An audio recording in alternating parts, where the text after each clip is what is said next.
Amila, dinalang kita ng siya para maganda ang tulog mo mamayang gabi.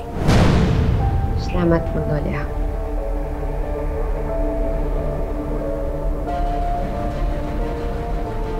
Iniisip mo pa rin ba ang kaplastika na ginawa ni Sam? Magnolia naman.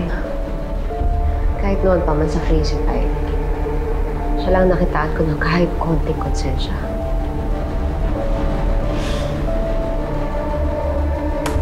Kaya ka pala niya ni Ray.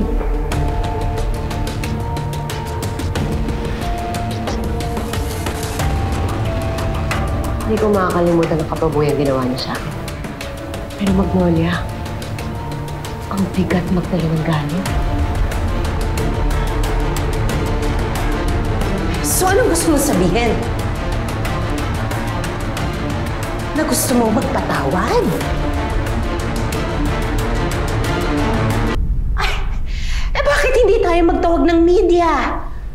I-announce natin sa lahat ng mga masasamang tao na pwede ka na nilang abusuhin.